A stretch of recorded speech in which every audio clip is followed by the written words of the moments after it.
દાંતીવાડા તાલુકાના medical store સંચાલકોએ online દવાઓના વધતા વેચાણ અને ગેરકાયદેસર ઈ-ફાર્મસી સામે ગંભીર ચિંતા વ્યક્ત કરી છે.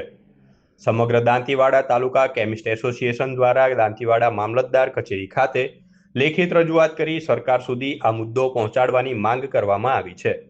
કેમિસ્ટ એસોસિએશનના પ્રમુખ વિક્રમ પરમારના જણાવ્યા મુજબ ઓનલાઈન પ્લેટફોર્મ મારફતે દવાઓનું વેચાણ વધતા સ્થાનિક મેડિકલ વ્યવસાયને ભારે નુકસાન થઈ રહ્યું છે.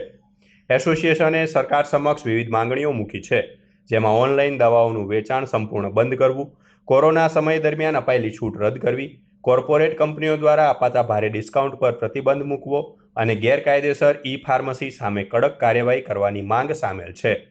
ઉપરાંત નશાકારક દવાઓના ઓનલાઈન વેચાણ પર પણ સંપૂર્ણ પ્રતિબંધ મૂકવાની પણ માંગ કરવામાં આવી છે. આ રજૂઆત સમગ્ર દાંતીવાડા તાલુકા કેમિસ્ટ એસોસિએશનના પ્રમુખ વિક્રમભાઈ પરમારના નેતૃત્વ હેઠળ કરવામાં આવી હતી. હવે આ મુદ્દે તંત્ર શું પગલાં ભરે છે તે જોવાનું રહ્યું.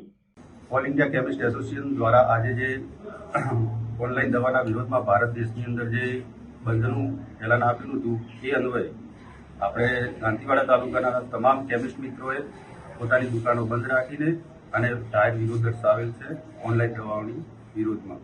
બરાબર. અને અહીંયા મામલતદાર કચેરી ખાતે દાંતીવાડા ખાતે આપણે એમને આવેદન મામલતદાર સાહેબશ્રીને આપેલું છે અને બધાએ કેમિસ્ટ મિત્રોએ કાળી પટ્ટી ધારણ કરી અને પોતાનો વિરોધ દર્શાવેલ છે ઓનલાઈન દવાઓના વિરોધમાં. રાષ્ટ્રીય મેડિકલ એસોસિએશને 20મી મે આજે બંધનું એલાન આપ્યું હતું ઓનલાઈન દવાઓના વિરોધમાં અને બીજા ચારેક મુદ્દાઓના અન્વયે.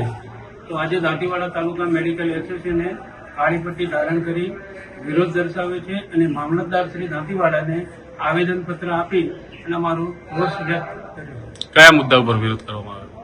અમે ઓનલાઈન દવાઓ અને માર્કેટમાં ઘણું બધું બધી ઓનલાઈન દવાઓનો આવે નાર્કોટિક ડ્રગો એ એના વિરોધમાં અમે રોષ દર્શાવ્યો.